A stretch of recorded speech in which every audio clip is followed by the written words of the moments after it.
মানুষের মস্তিষ্ক ঠিক রাখার জন্য, বিবেক ঠিক রাখার জন্য আল্লাহ তাআলা মদকে হারাম করে দিয়েছেন। সামাজিক বিশৃঙ্খলা, পারিবারিক বিশৃঙ্খলার উৎস হচ্ছে মাদক। কোরআন বলছে ইন্নামা ইউরিদু শাইতানু আইয়ুকিয়া বাইনাকুমুল আদাওয়াতা ওয়াল বাগদা ফিল খামরি ওয়াল মাইসির। মদ এবং জুয়ার মাধ্যমে শয়তান মানুষের মধ্যে শত্রুতা, ঘৃণা, পরিবারের মাধ্যমে মা বাবার সাথে, ভাই ভাইয়ের সাথে, বন্ধু বান্ধবের সাথে, সমাজে চুরি ছিনতাইকারী এই মদ জুয়ার মাধ্যমে ঢোকে। আল্লাহ সেজন্য মদ হারাম করেছেন। ও আমার জাতি, আল্লাহর হারামকৃত মদকে যারা লাইসেন্স দিয়ে দোকানে বিক্রি করার জন্য পারমিশন দেয়, যারা মদ খাওয়ার জন্য লাইসেন্স দেয়, তারা আল্লাহর পরিবর্তে নিজেরা রব হয়েছে কিনা? জিনা ব্যভিচার হারাম করেছেন কে? কেন হারাম করেছেন? মানুষ কুকুর নয় যে তার মায়ের সঙ্গে কয়েকদিন পরে জিনা করবে। মানুষ কুকুর নয় মা বাপ ধুকে ধুকে মরবে, তার কোনো খোঁজ খবর রাখবে না, বুড়ো হলে পরে তার আদর করবে। মানুষ কুকুর নয় সুন্দরী যুবতী যতদিন থাকবে অতদিন ভোগ করবে, বুড়ি হলে পরে ফেলে দিবে।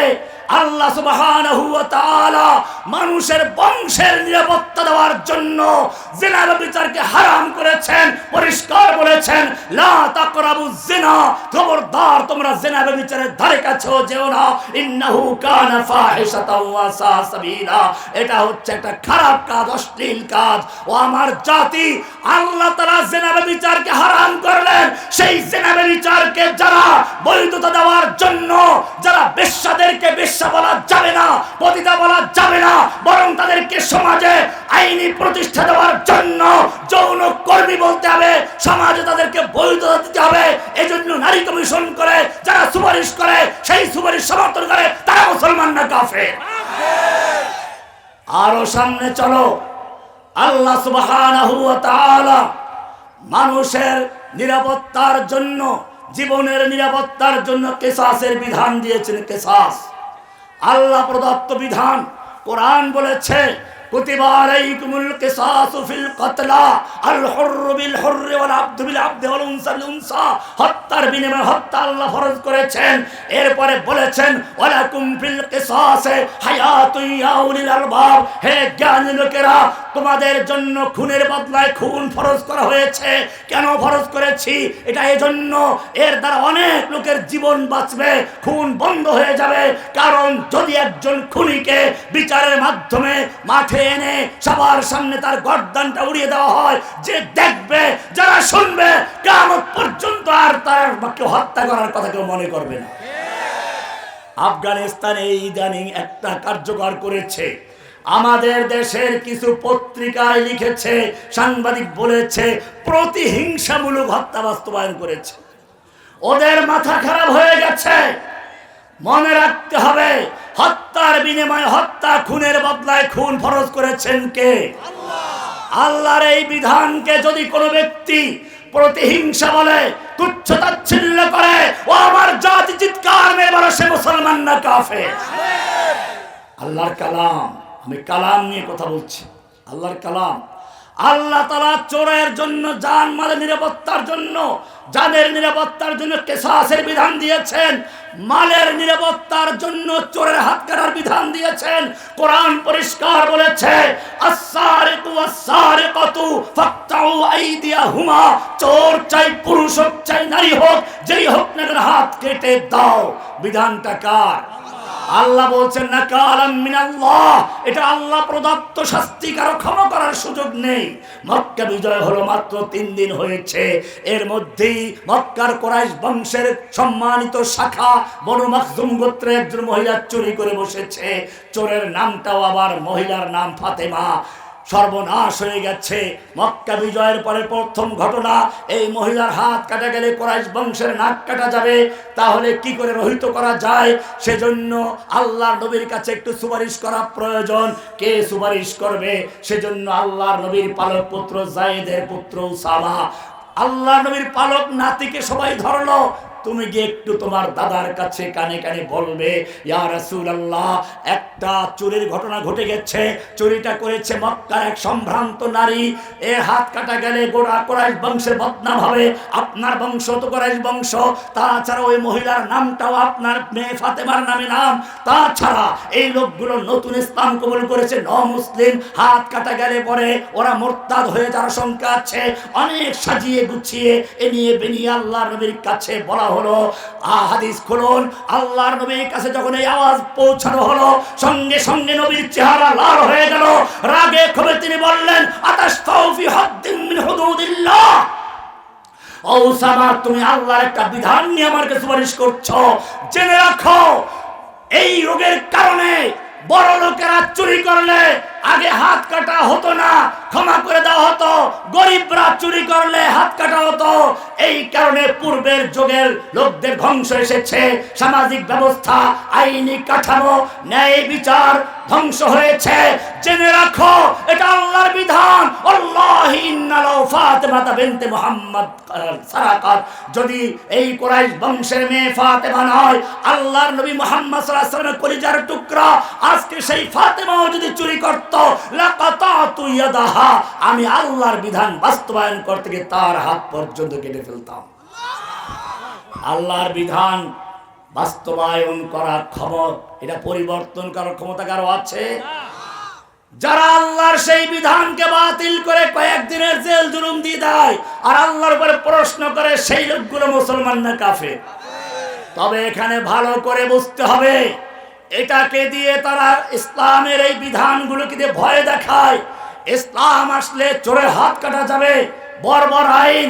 কিন্তু জেনে রাখো, আল্লাহর এই বিধান তখনই এসেছিল যখন যাকাত ভিত্তিক অর্থ ব্যবস্থা চালু করার পরে মানুষের অন্ন, বস্ত্র, বাসস্থান, খাদ্য, চিকিৎসা সব কিছু ব্যবস্থা হয়েছে, এখন আর চুরি করার কোনো প্রয়োজন নেই। তখনই ইসলাম বলেছে, এখন থেকে যদি কেউ চুরি করে, সে পেটের তাড়না নয়, বেতন বাড়াবার জন্য, অথবা বিদেশে তার বোন আছে, বোন যে আছে, বোনের ছেলেরা আছে, নিজের ছেলে আছে, ওদেরকে সম্পদশালী করার জন্য চুরি করছে, ওদের হাত কেটে দাও। প্রমাণ দেখুন, ওমর রাদিয়াল্লাহু তাআলা আনহুর যুগে দেশে অভাব দেখা দিল। বিচারকদের কাছে পত্র লিখলেন, দেশে অভাব দেখা দিয়েছে, এখন থেকে যদি কোনো চোর চুরি করে তাহলে জেনে বুঝে হাত কাটতে হবে। যদি কোনো চোর চুরি করে, তার বাচ্চা ক্ষুধার্ত, ক্ষুধার অবস্থায় কান্নাকাটি করছে, মা বাবা সহ্য করতে পারে নাই, সেজন্য চুরি করে একটু বাচ্চার মুখে খাবার দেওয়ার জন্য চুরি করেছে, ওর হাত কাটা যাবে না। আমার প্রশ্ন, আল্লাহর নবী যেই আইন বললেন পরিবর্তন করা যাবে না, ওমর রাদিয়াল্লাহু তাআলা আনহুর কি ক্ষমতা ছিল? তিনি কেন এই রাষ্ট্রীয় প্রজ্ঞাপন জারি করেছিলেন? তিনি কেন সেই রায়ের এরকম আইন ফরমান জারি করেছিলেন? পরিষ্কার লেখা আছে হাদিসে, ইদরাউল হুদুদ মাস্তাতাতুম। আল্লাহর নবীর এই ছাত্র ওমর ইবনে খাত্তাব এই আইন সম্পর্কে জানতেন। এই আইনে পেঁয়াজ চোর, লবণ চোর, তেল চোর, আলু চোরদের জন্য নয়, চাউল চোরদের জন্য নয়, ক্ষুধার তাড়নায় চুরি করার জন্য নয়, এই চোর হচ্ছে ভিআইপি চোরদের জন্য। এখন যেহেতু অভাব দেখা দিয়েছে, সেজন্য এই চুরির বিধান এখন কার্যকর হবে না। এটাই ফুকাহায়ে কেরামদের মত। আল হুদুদ ওয়াল কিসাসু তানদারিউ বিশুবহাত, যেখানে সংশয় থাকবে, যেখানে কোন রকমের ওজর থাকবে, অজুহাত থাকবে, সেখানে এই বিধান কার্যকর হবে না। পরিষ্কার হয়ে গেল, চোরের হাত কাটা বিধান কে দিয়েছেন? যদি আজকে এই মহাসমাবেশের সামনে একটা চোর ধরে এনে ইসলামী আইন অনুযায়ী বিচারের মাধ্যমে, তবে ব্যক্তিগত বিষয় না এগুলো, বিচারের মাধ্যমে জনসমক্ষে একটা লোকের হাত কাটা হতো, আর সবাই নিশ্চিত হতো যে কেউ চুরি করে ধরা পড়লে হাত কাটা যাবে, তাহলে দরজা পর্যন্ত খোলা দিয়ে ঘুমিয়ে যাও, স্বর্ণের দোকান খোলা থাকবে, কারো সাহস হবে না চুরি করার জন্য, কারণ চুরি করে হাত দেওয়ার মতো কারো সাহস নেই। এভাবে আল্লাহ সুবহানাহু ওয়া তাআলা তার কালাম কোরআন দিয়েছেন, যাতে করে কোনো ব্যক্তি কুক্ষিগত করতে না পারে। এই কারণে বড় লোক নেই, ছোট লোক নেই। আল্লাহ তাআলা কোরআনকে দিয়েছেন এমন ভাবে, কাগজের টুকরায় লিখে নয়, পাথরের টুকরায় লিখে দেন নাই ভেঙে যাবে, আর কাঠের টুকরা লিখে দেন নাই ঘুন পোকা খেয়ে ফেলবে, কাগজে আর চামড়ায় লিখে দেন নাই ধুল বালু পরে নষ্ট হয়ে যাবে, বাক্সবন্দি করে দেন নাই কোন পপি পুরোহিতরাকে কুক্ষি করবে। আল্লাহ রাব্বুল আলামিন সেজন্য কোরআনকে সংরক্ষণ করার জন্য মানুষের অন্তরকে সিনাকে কবুল করেছে।